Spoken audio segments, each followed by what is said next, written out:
30 of the most American things ever, according to a bunch of 4th and 5th grade elementary school kids.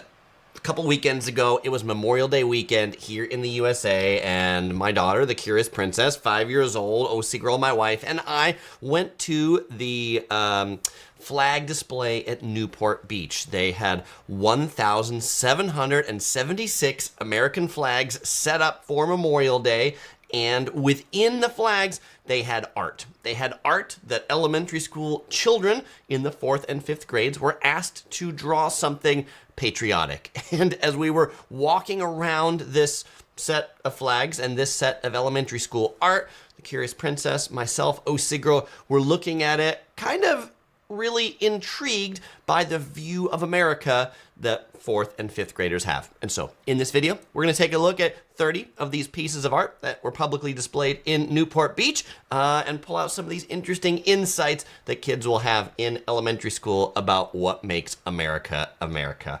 All right, so the first picture we have right here is from Ryan, and it's that we're a melting pot. As you can see on this picture right here, there's a melting pot, and something that is definitely a very American perspective is that America is a melting pot of cultures. People from all different walks of life and all different cultures come together and make this unique place.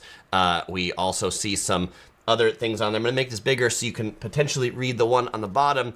Top said we are all equal, everyone matters, everyone is seen, and then down at the bottom underneath the light bulb it says if you have a good idea, set your mind to it and make it come true. And I think that is absolutely something that American kids are generally raised with. Like, whatever you want to be, you can be. If you want to be an astronaut, I was listening to an interview that Jimmy Fallon did, who was on Saturday Night Live and now hosts, late night talk shows.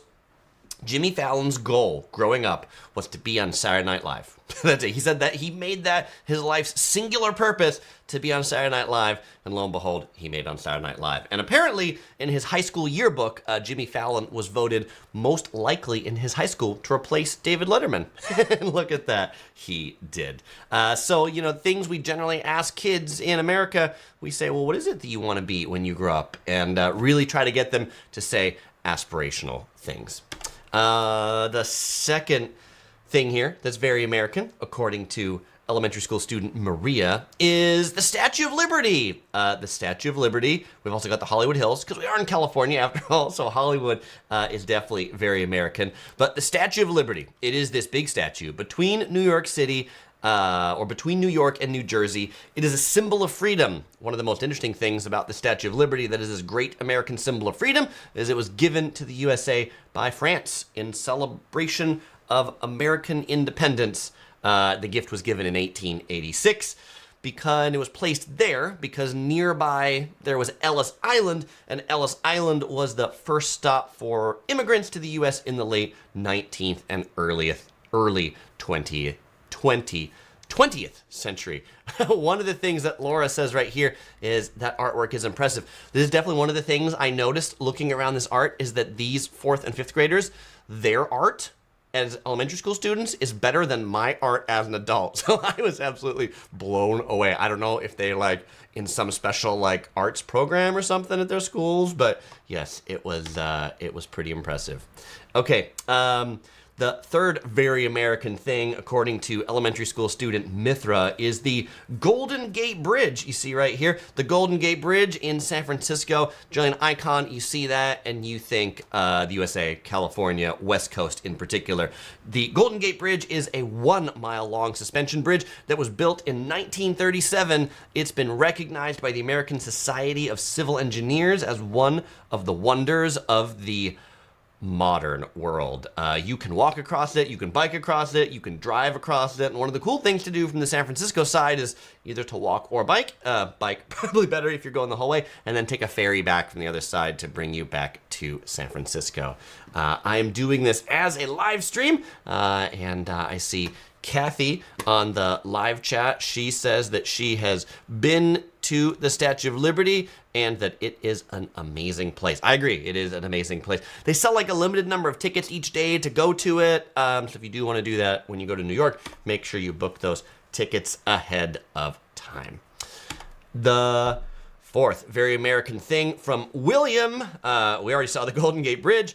Fighter jets. I grew up in San Diego, and San Diego is a significant home to the U.S. military. We have Naval Air Station North Island in San Diego, and if you've seen the movie Top Gun, particularly Top Gun Maverick, a lot of Top Gun Maverick takes place in San Diego at Naval Air Station North Island. There's a bar on the beach that is a bar at Naval Air Station North Island. And growing up, when I would hear the fighter jets go over, that's where, we couldn't hear anything, we couldn't do anything in school because the fighter jets would be going over. We would pause and say, we need to pause for the sound of freedom. There we go.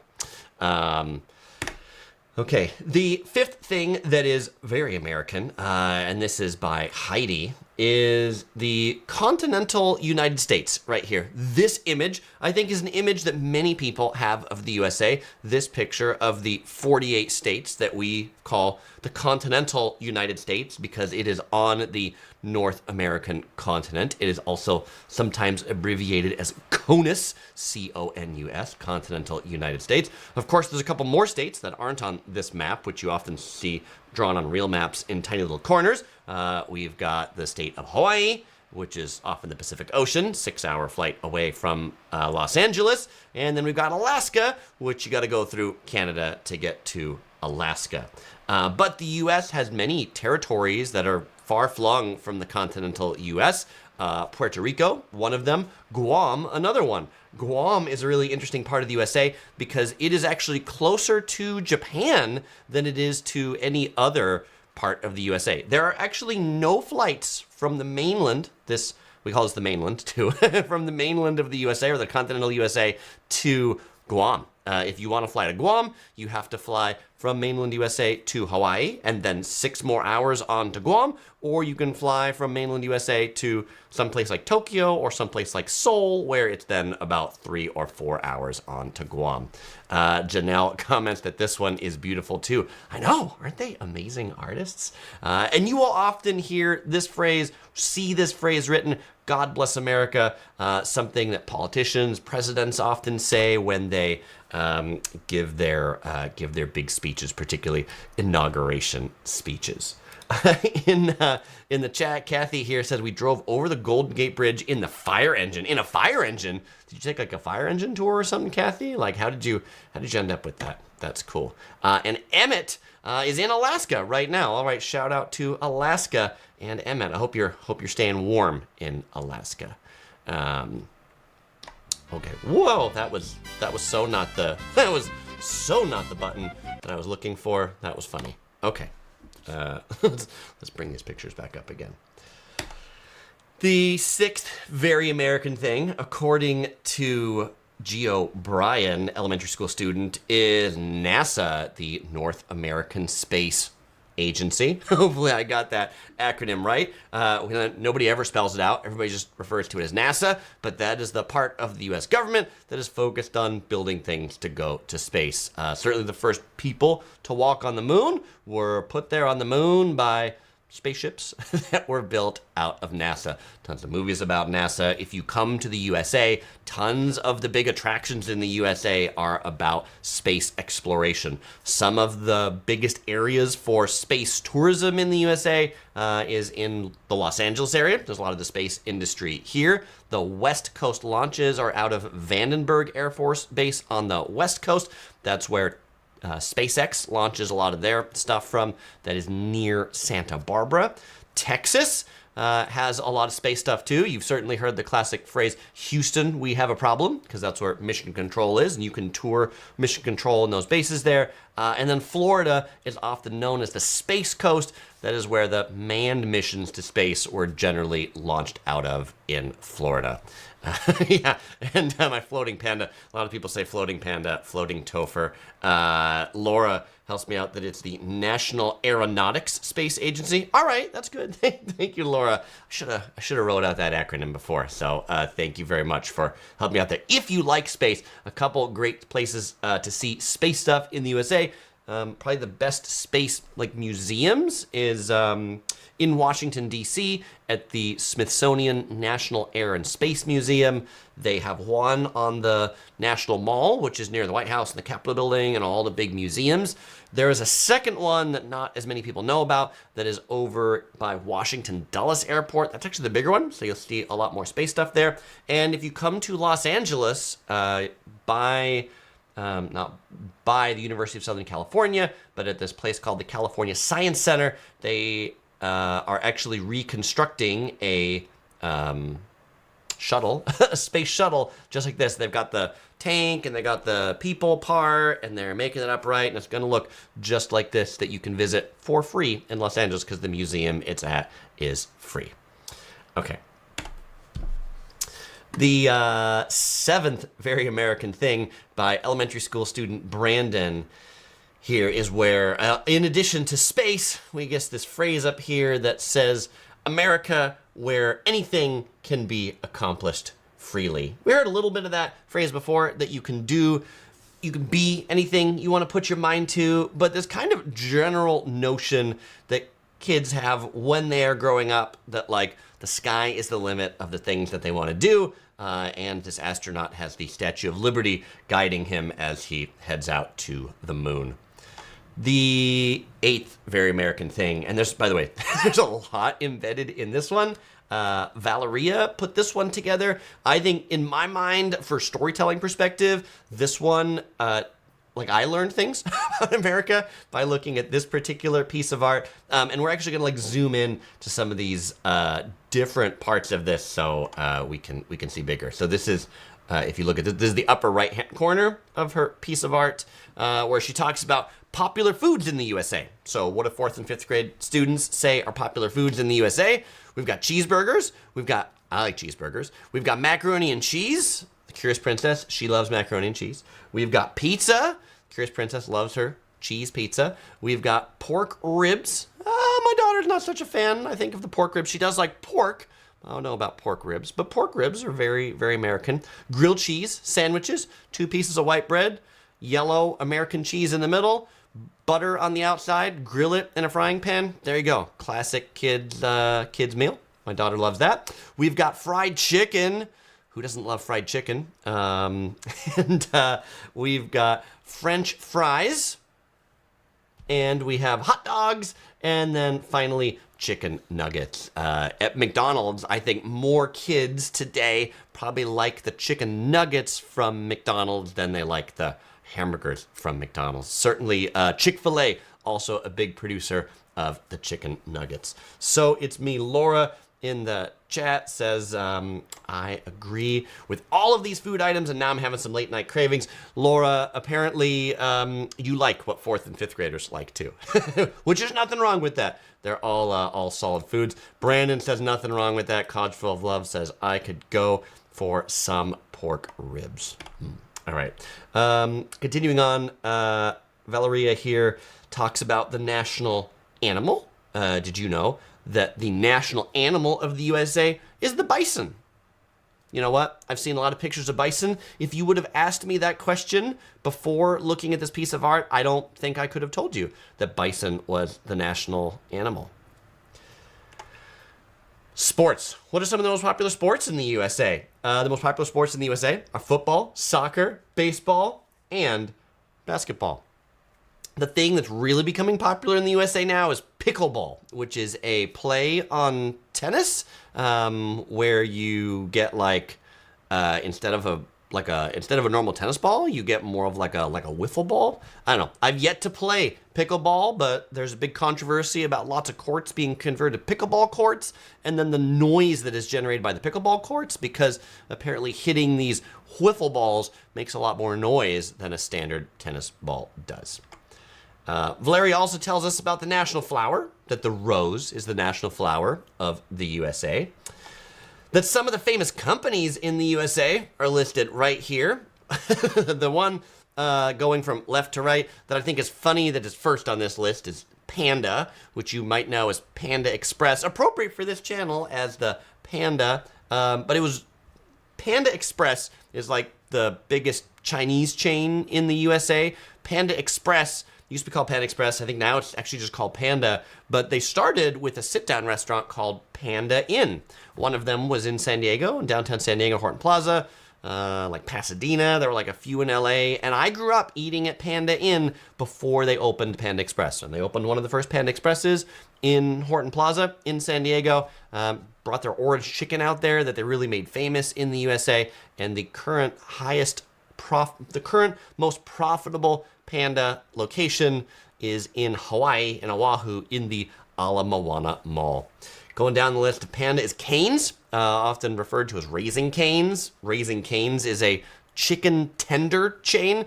They specialize in not small chicken nuggets, but bigger chicken tenders and fries. That's it. And man, Cane's will have these like crazy drive-through lines. I honestly don't get it. But if you are a huge fan of Cane's, let me know why. Why do people wait in those long drive-through lines? Kentucky Fried Chicken, yes.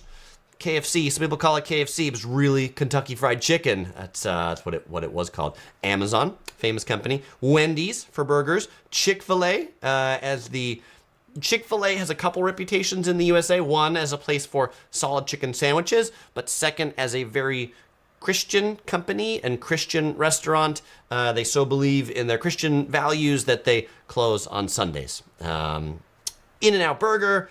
What am I drinking today? I am drinking, because I was going to do this, there's a lot of kids that actually mentioned In-N-Out Burger. Iced tea from In-N-Out Burger. Iced tea, very American drink. Often sweetened if you're in the South, and if you're not in the South, then generally unsweetened. We have Walmart, yes, the big mega conglomerate store, although I tend to like Target better than Walmart. We've got McDonald's, Taco Bell, and finally Starbucks, rounding out some of those famous companies for its coffee. Okay, yes, and I see, we're going to go to the next one in a moment, but I see in the chat a couple interesting comments that I want to take. First of all, I saw Alex, who's been a channel member for 24 months, says that the shuttle is the Endeavor at the California Science Center. It absolutely is. And Brandon congratulated Alex on that 2 years support. Thank you. Alex says Cane's is good. The sauce for the chicken is what makes it good. Otherwise, it's just normal but still tasty chicken. Alex is like a special, like one of their sauces that you like. Brandon loves the In-N-Out Burger.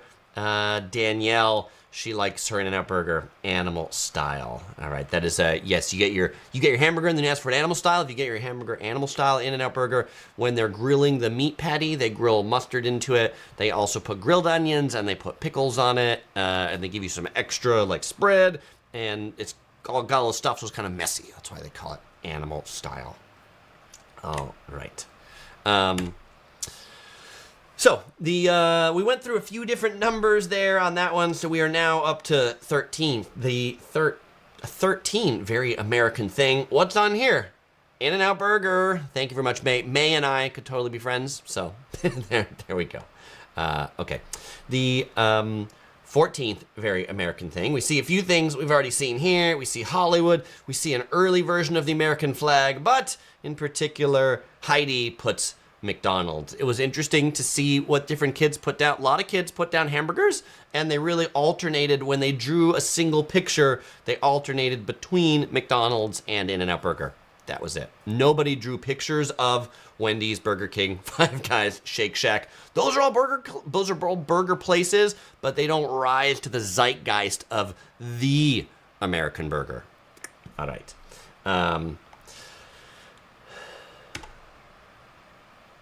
Here we have Abigail at number 15, also bringing us back to In-N-Out Burger. But what I wanted to show here was the eagle. The eagle is a very American symbol, I think representing like nobility and freedom, and the eagle can fly. On the LA News, KTLA station, they have a camera that they show nearly every day for like the past few months that is in an eagle's nest in Big Bear, which is a mountain area near Los Angeles. Some animal bird researchers actually put a camera right next to this eagle nest. And so it's been really cute to see this mama eagle lay the eggs, and the eagles become baby eagles and bigger eagles, and it takes them a few years before the eagles lose their brown feathers and turn into these white feathers to be the classic American eagle.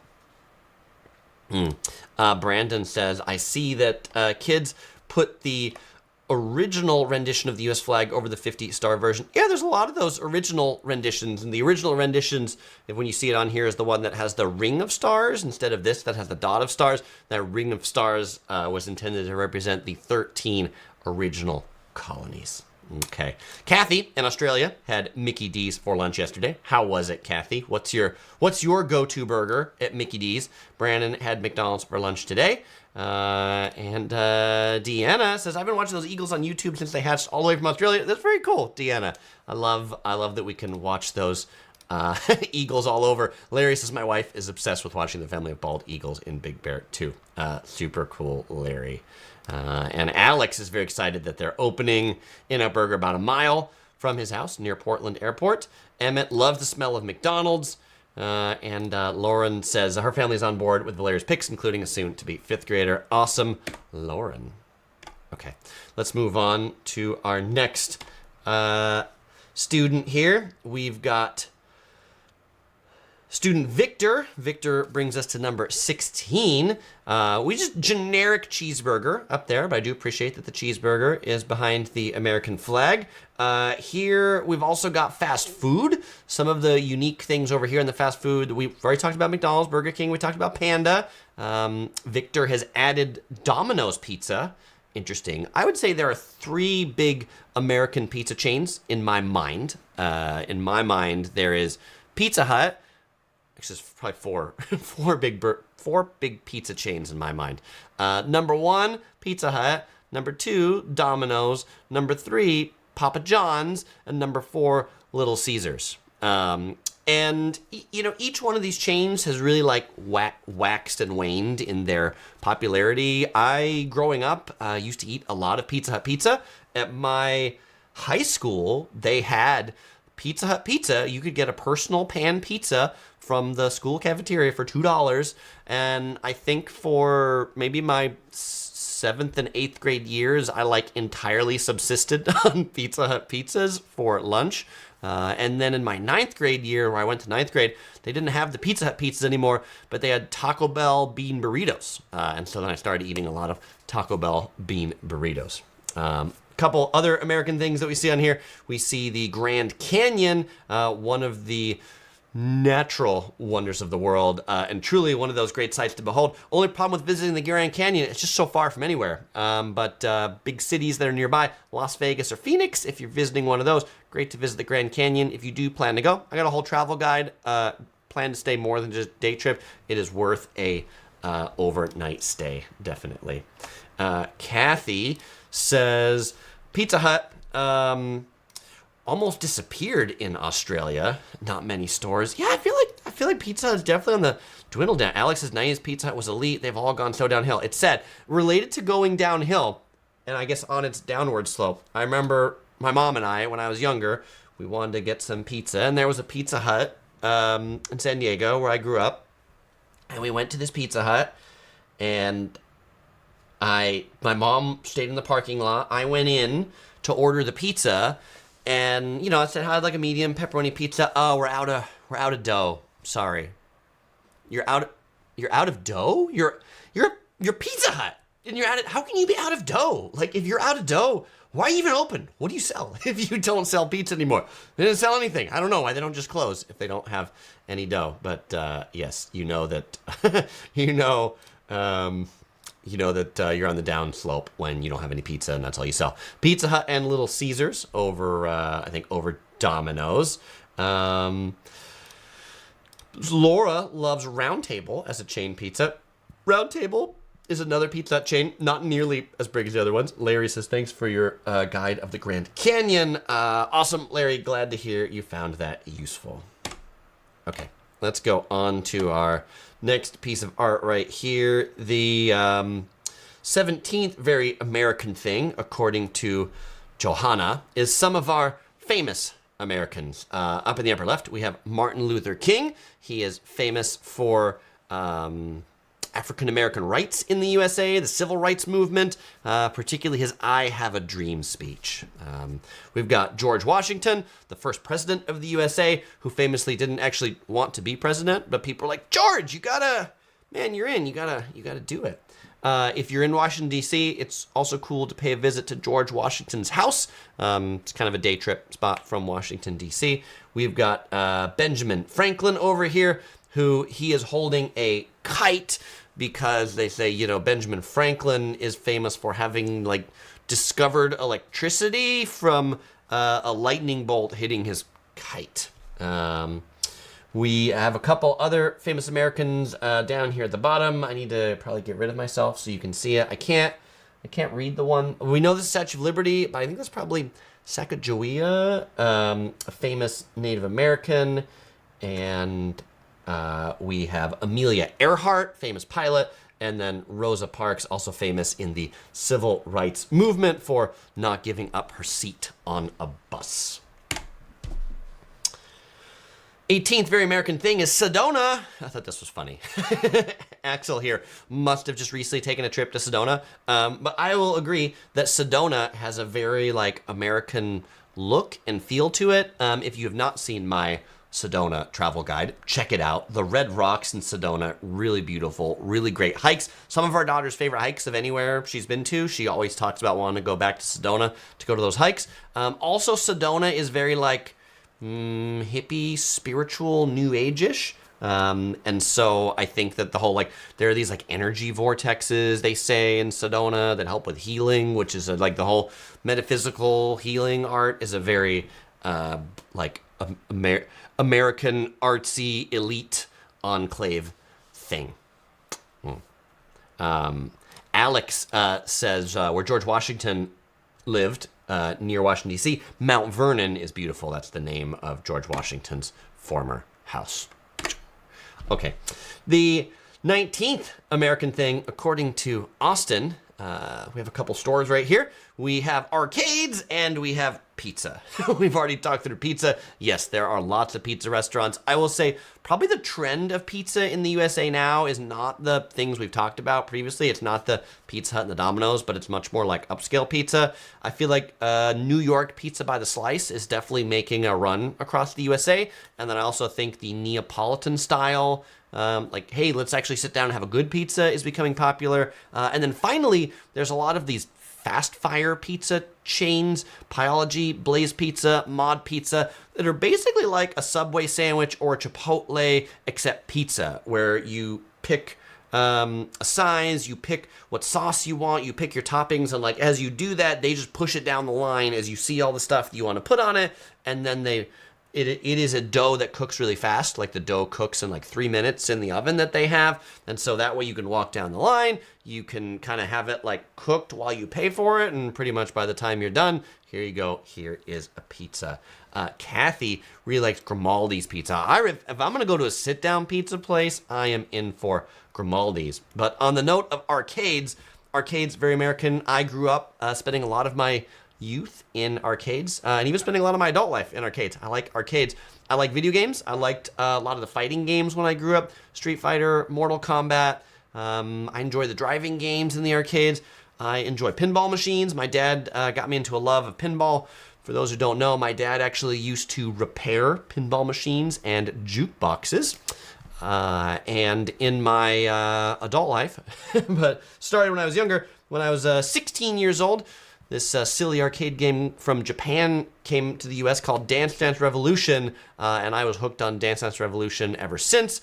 A lot of the small mom and pop arcades have sadly closed in the U.S., but I think we're actually now seeing a resurgence of arcades. Dave & Buster's has done well in arcades, and now there's a big expansion of Round One, which is a Japanese arcade and bowling chain in the USA. Definitely Round One are the best arcades in the USA right now because they can actually maintain their games. And because I did a video on one of the Round Ones in the USA, I was actually contacted a couple years ago by a Japanese television crew that came to the USA, spent a day with me going through the Round One in Temecula to air on a Japanese morning television show of an American showing the Japanese audience around what a Japanese arcade in America looks like. All right, here's your little story.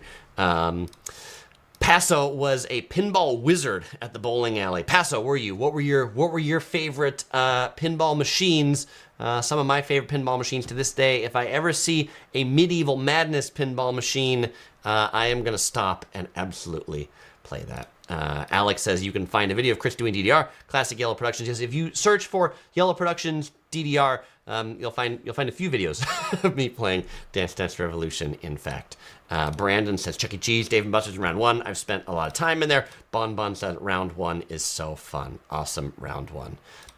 Alex says, what is the best pizza in Orange County?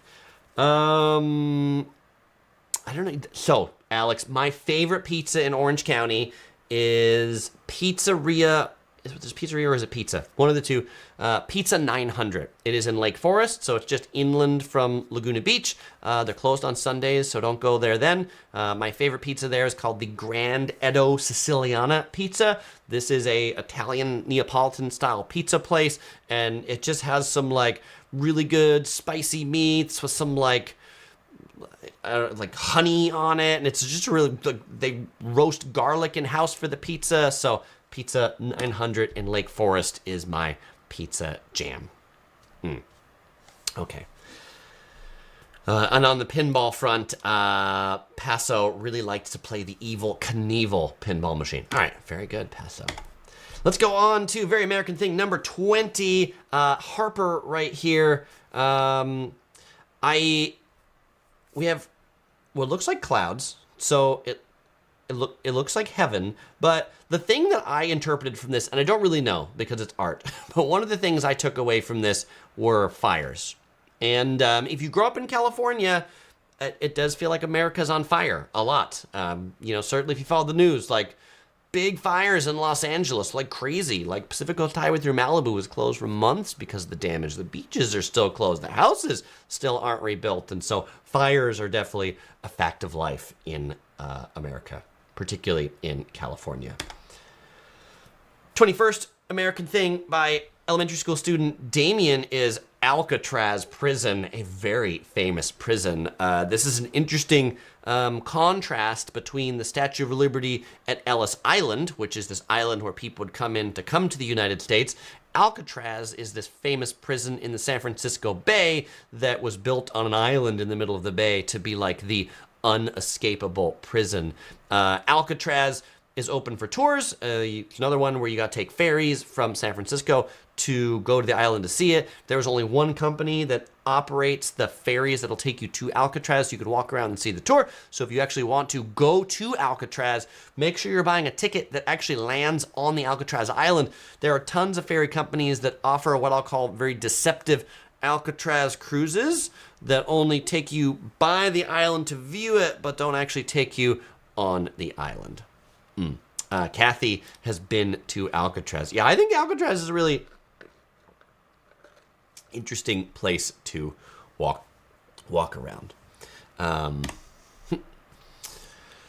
Danielle says, maybe because I'm from born and raised in Southern California, I think the California missions should be more recognized as part of American history. Shakey's restaurants have small arcades in them. Obviously, 2 parts discussion on the pizza and the missions. Absolutely. Growing up in California, I see the Spanish missions that were built in California. Like, there's this road that we call the El Camino Real, the old road that the missionaries built to build the missions. If you come to California and you want to see some of the real original history, make a pilgrimage to some of these missions. One of my favorite, and I think one of the couple of the most well-preserved missions in San Juan Capistrano in Orange County, very well-preserved mission, and also the mission in Santa Barbara. Emmett says, I wonder what Kathy was accused of to be sent to Alcatraz. Kathy, what were you accused of to be sent to Alcatraz? Okay. Number 22 American Thing. We've seen a few of these already. We've seen the eagle. We've seen the Statue of Liberty. We've seen the flag. What do we see here? We see the Uncle Sam hat. This hat right here. This is a hat every American will just go and totally understand what that hat is about. That is a patriotic hat. Why is it called the Uncle Sam hat? And if you Google Uncle Sam hat, you will find tons of pictures and tons of things for sale that look like this.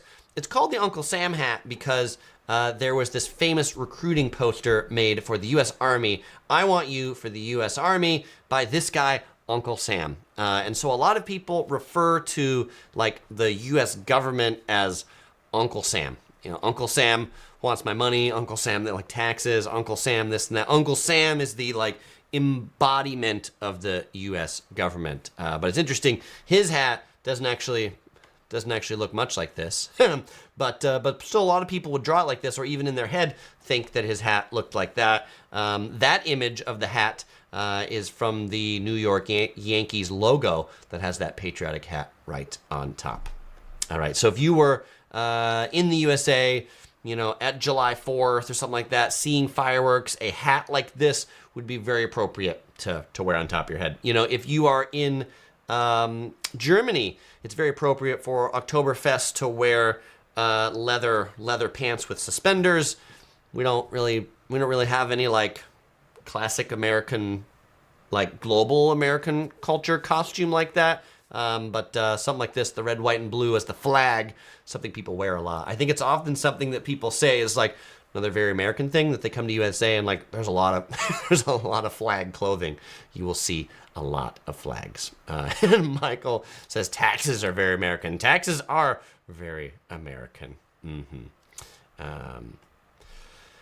Gene says they went to Alcatraz when it was drizzling and they got a personal tour. All right, so pro tip, go to Alcatraz when it's drizzling. You will have it all to yourself. Okay. Very American thing number 23 by Irene is Snoopy. This is Irene probably really likes Snoopy, but not just that she likes Snoopy, but yeah, Snoopy is a classic American cartoon character, and here we see Snoopy in a lot of patriotic attire, including some Uncle Sam hats. there we go. Snoopy made his debut on October 4th, 1950 in the comic strip Peanuts, which the main character of this comic strip was not Snoopy. The main character of this comic strip was Charlie Brown. However, Snoopy has become the most recognizable character from that comic strip in many countries around the world, often more recognizable than Charlie Brown himself. Okay. Sadly, I'm unable to credit the artist for this one because I only took a picture of the little corner because they made it small. So if that was you, I loved your art. But gold right there. The gold rush, a big part of American history, was people who discovered gold in the West. There's gold in them thar hills. And then tons of people started coming from the east of the USA to the west of the USA to mine gold. And it turned out that the only people that really made money in the gold rush were all of the people that were selling supplies to all of the people coming out to find gold, and that most of the people who actually came out to, you know, mine gold themselves generally didn't strike it rich. It's just all the equipment suppliers that became rich. But if you go to like a lot of historic parks and things like that, panning for gold is a very popular activity. Like in rivers, you could get a pan and you get like gold nuggets that could come by. So those are things that like kids will do growing up in the US, is they will pan for gold. Emmett says that cartoons are very American, especially the Peanuts, indeed. Yes, Kid Blue says, and Charlie Brown in his yellow shirt. Charlie Brown, indeed. And yes, Brandon says the people that were coming out for the goal were the original 49ers. That's where the 49ers football team got its name from, the people who were coming out for the gold rush, because that was the year that they came out for the gold.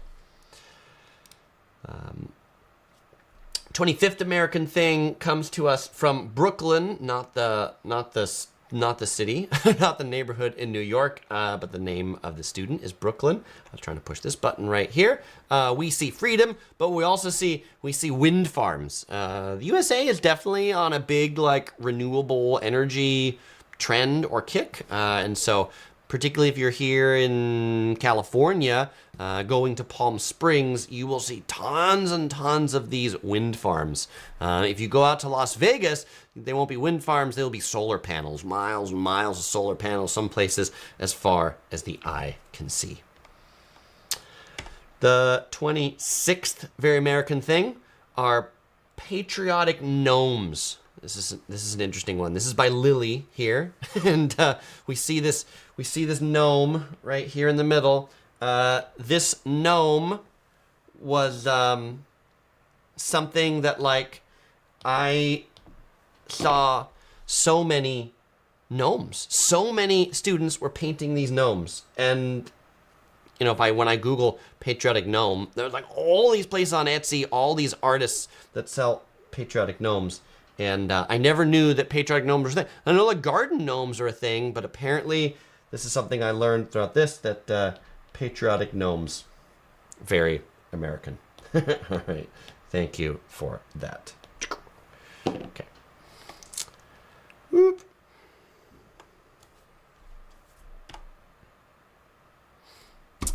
Here, number 27, we have Logan for the Liberty Bell. That's right, the Liberty Bell is that small little bell that you see right there.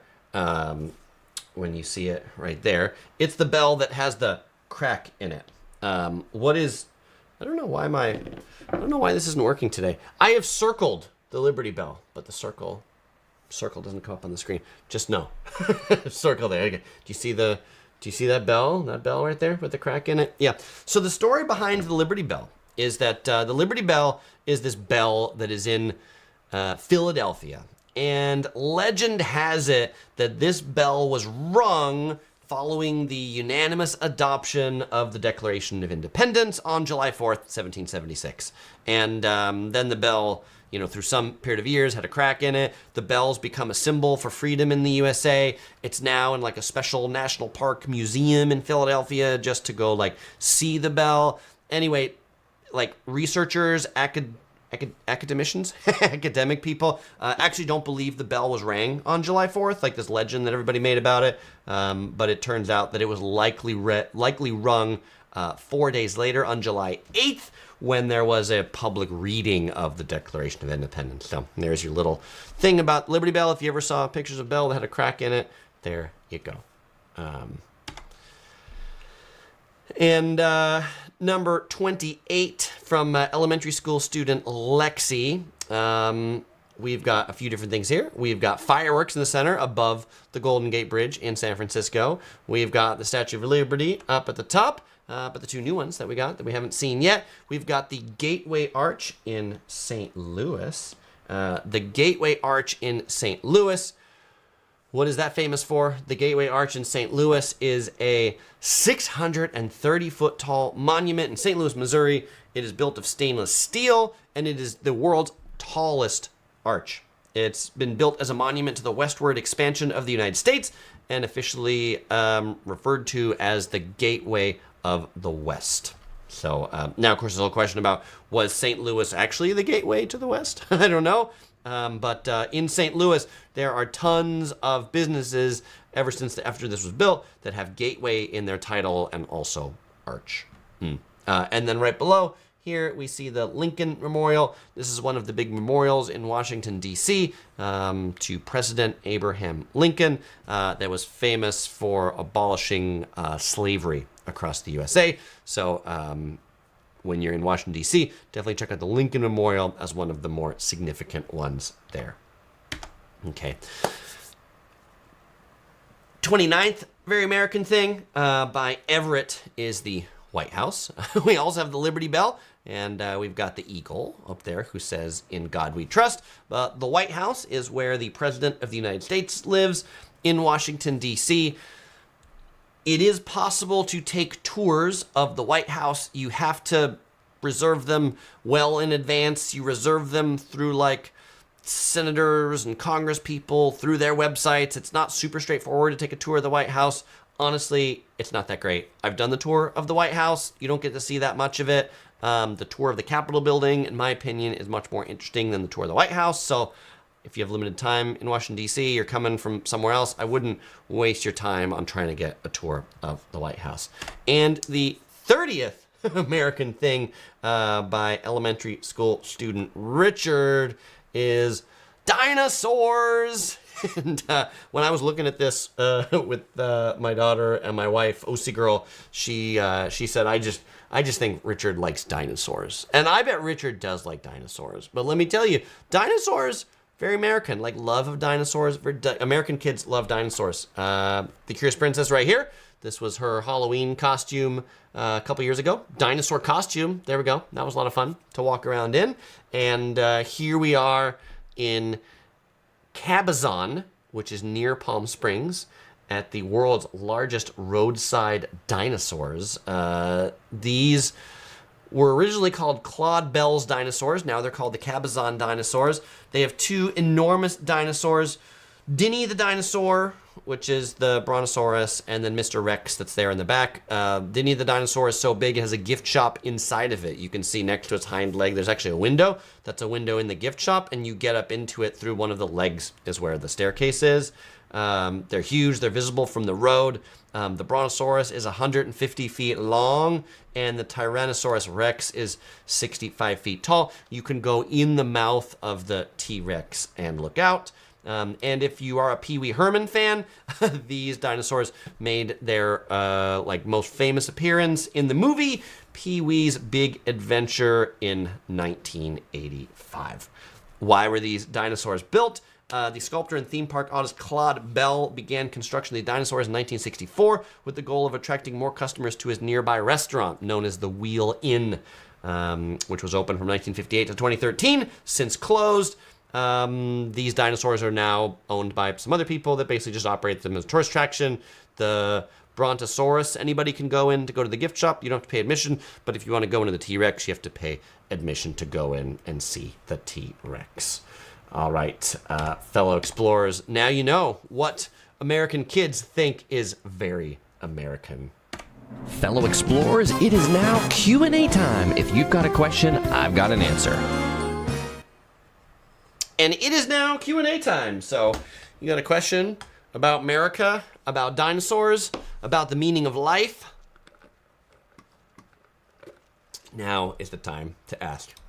Kathy says, we did a tour of the Capitol building. It was amazing. Very cool, Kathy. I'm glad you second on that. Kid Blue Creation says it's very hot inside. I guess if it is very hot, it's very hot inside. We went on a cold, windy day, and so we didn't find it too hot in the dinosaurs. And Emmett says the dinosaurs always remind me of the Pee-wee movies, as they would, since they were in the movies. Michael Yip says, what are you drinking today? I'm drinking iced tea from In-N-Out Burger. Oh, and there was a question earlier about a clip that I accidentally put up on the screen. Let me see if I can find it again. It was this one. And people ask, what is the purpose of this rotating topher?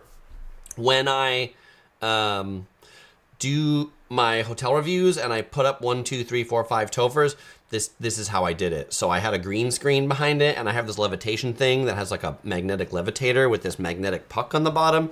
And so I put topher on that magnetic puck, which then spun him around, and then I cut and paste that in front of the green screen 1, 2, 4, 5 times to get my number of tophers. So there you go. That is a little bit of behind the scenes magic of where the spinning tophers come from. C. Hall says thundering and lightning there. Not currently, but there has been some rain. Brandon says another thing America is known for is crazy tornadoes. Tornadoes, yeah, Tornado Alley. So not in California. California is more known for earthquakes, but there are definitely parts of the USA where tornadoes are so significant that many houses are built with basements so that you can escape the tornado by going into the basement, because anywhere on the top of the house would absolutely not be safe. Brandon says, how many tophers is this live stream? It's got to be 5 tophers. I don't know. How many tophers are back there? 20? 20 tophers? This is probably a 20 topher live stream. My dad, Electric Rick, says, I now have the patriotic gnomes in my front yard preparing for the 4th of July festivities. Just thought you might like to know. All right, so there you go. The patriotic gnome, just not a picture that a 4th or 5th grade student put up, but in fact, something that my dad has in front of his house. For those who were late and didn't get where that art came from, it was at a Field of Valor in Newport Beach. There was a display of 1,776 American flags, and 4th and 5th grade students were asked to create patriotic art to display along with the flags. So that is where all of that art was displayed. Barry says, I'm always amazed and all when I visit Washington, D.C. I think the mall is awesome. In Washington, D.C., the mall is the area that has the big grassy area with the museums on it, the Capitol building on one side, the Washington Monument, the big tall white stone thing, the reflecting pool, the really long, shallow pool that then has the Jefferson? Lincoln Memorial at the end of. All right, I'm doing my math at the time. Alex says, how did none of those kids mention the U.S. Air Force Thunderbirds or the U.S. Navy Blue Angels? Doesn't get much more American than that. I didn't see any blue, but I don't know. I might not have seen all the artwork. I looked at a lot of it, so I picked out some of the best ones. If you are enjoying this live stream, Rubato88 says, please hit the like button. Please do, because it really helps me out with the YouTube algorithm, lets YouTube know you're enjoying this, so they should share it with more people. Kathy says, Disneyland is very American. Disneyland is very American. I'm surprised I didn't see any pictures of Mickey or Disneyland or things like that, but yes, Disneyland and its associated international lands, Tokyo Disney, Shanghai Disney, Euro Disney, have been definitely exports of America across the world. Emmett asks, I often do giveaways. Have I ever won anything memorable in a giveaway? When I was younger, maybe 4th or 5th grade, I did like a call-in radio show, and I won a Sega Genesis arcade or like video game console. I have been at like conferences where they've done giveaways or things like that, and I've won like a laptop computer. I won at one. I think that's probably it. I think those are my two most significant things I've won in a giveaway. But yeah, a computer is good. Donut Boy noticed the other day I posted a post of help wanted that I am still looking for video editors. So if you are interested, there's a post that I put on my community tab about a week ago. Fill out the Google form. I'm looking for people to help out with video editing and thumbnail creation because I'm just creating too many videos. I need help. I need help making them so we can get out more amazing content to the world. All right, thanks for asking.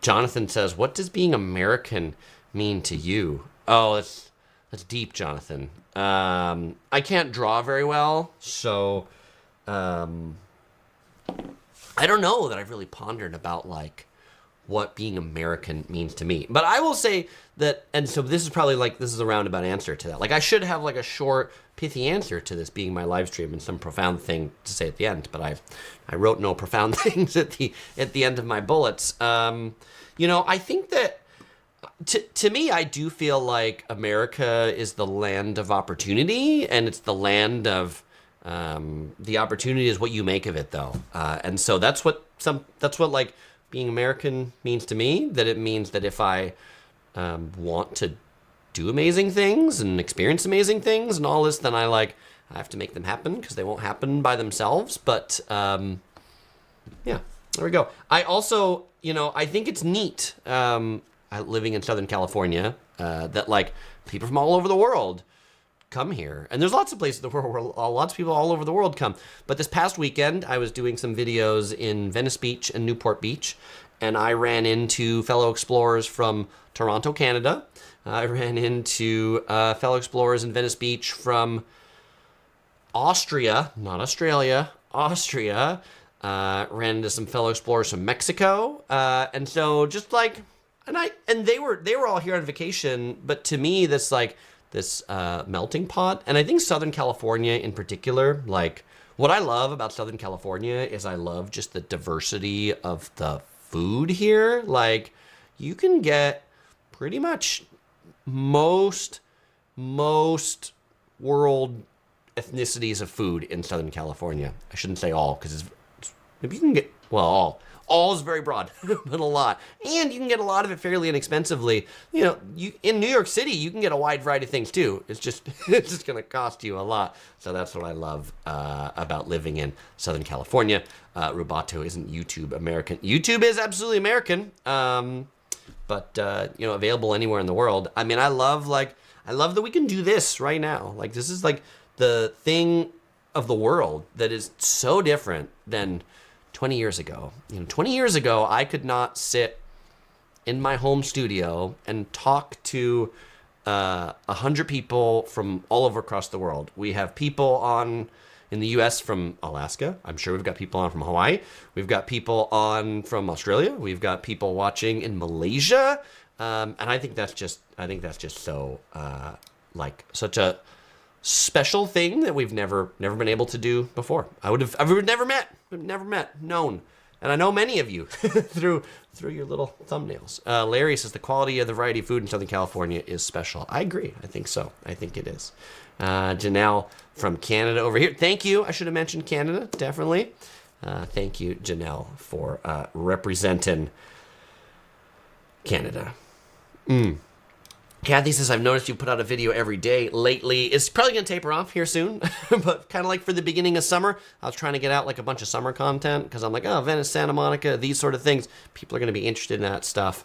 But the beginning of summer marathon's going to taper off in a moment. Janelle says, I'm behind on your videos. You're pumping out the content. Yeah, I'll need to slow it down a little bit more. Brandon says, Kathy, did it feel like Vlogmas? Yes, maybe this is June Miss or something like that. Codgeful of Love says, marketing is very American. We spend the most on it, like advertising, marketing, for sure. You know, that's how Google makes all their money, advertising, right? You know, that's what makes TV go around, advertising. And I think the interesting part about that is that, like, from a YouTube perspective, you know, where, like, countries, videos, what videos perform best from an advertising perspective, generally the videos on the American destinations perform the best from a dollar per dollar perspective. Of all the videos I produce, Las Vegas being the top. And I think just from that perspective, there are a ton of American companies that the way they're going to get their name out, they're like, well, we're awesome. We just know that people need to see our ad that we place against Las Vegas travel videos. Michael Yip says pickup trucks with American flags are very American. They are. The Curious Princess and I, we were in Newport Beach on Memorial Day weekend, and there was a big pickup truck with a big flag in the background that I pointed out. And they're like, look at that big flag out of that big pickup truck. Barry says, do other countries wear Western cowboy hats? Mexico, they wear a lot of Western cowboy hats. Miguel says, have you been to Big Sur? No videos on Big Sur. No, because like every time I've done that drive, the Big Sur road is closed, and so I've not actually done the Big Sur portion of it. I'm waiting for that road to actually be open. Kathy says, if we had one day to visit a beach in California, which one you'd suggest? Kathy, if you've not been to Laguna Beach, I would recommend Laguna Beach. Michael Yip says, Circus Man or Motor Lodge is very American. Sadly, it is. Motels or motor lodges are very American. These hotels, you can like drive your car right up to the room and open the door. I feel like so many horror movies have been made about these kind of hotels. Barry says, visit Venice Beach on a Sunday. I still say Laguna Beach. If you want a nice beach, visit Laguna Beach. If you want the spectacle, I just published a Venice Beach video. If you want the spectacle, then see Venice. But I generally like particularly the boardwalk isn't. It's not nice. Abercrombie, the street's really neat, but like I find the Venice Beach boardwalk to be very interesting. I just like if people say like, Chris, what beach should I go to? I just don't think it's the best beach. Alex gives a +1 for Laguna Beach and says make sure you eat the gelato at Gelato Paradiso. Good tip, Alex. Jonathan said you should do a road trip from San Francisco to LA all the way on the 101 and do a video. I will keep that one in mind, Jonathan. Yes, it's the time you've been waiting for. It's time for the giveaway. All All right, in every live stream, I always give away a Yellow Productions Crew shirt to somebody who answers one of my questions. And my question for you today is going to be about the dinosaurs that I showed you earlier. What is the name of the Brontosaurus? If you are the first person who can put the name of the Brontosaurus of those Cabazon dinosaurs in the chat, you'll win that Yellow Productions Crew shipped to you anywhere in the world. And if you don't get to win one, you can buy one. You can pick one up at the Yellow Productions shop right here, shop.yellow-productions.com. And if you wonder, Chris, when is the next live stream? You can head over to the Yellow Productions update, sign up for my email list. As soon as I have a time, date, and a topic, I will send that out to you so you'll be the first to know, so you never miss another live stream. All right, let's see if we have any right answers. You know what? We've got some smart dinosaur people. And now we have a winner chicken dinner. Okay, today's gonna be a twofer. The first person to give the right answer is Dinny the dinosaur. Yes, Dinny the dinosaur is the name of the Brontosaurus right there. We're giving out two because Michael was the first person to put both of them in there, Dinny and Mr. Rex, so we just get plus points for that. I did see Jonathan also put in Dinny and Mr. Rex, but Jonathan, we're just, you know what? Extra generous. All three of you shirts today. All right, because you were the only three people to put Dinny into the chat. All right, well done. Send me an email, chris@yellow-productions.com. Let me know your signs, your address, and I will get your shirt headed out right to you. Well, fellow explorers, as usual, it was great to hanging out with y'all today. As usual, I won't say goodbye because I'll see you in the next video.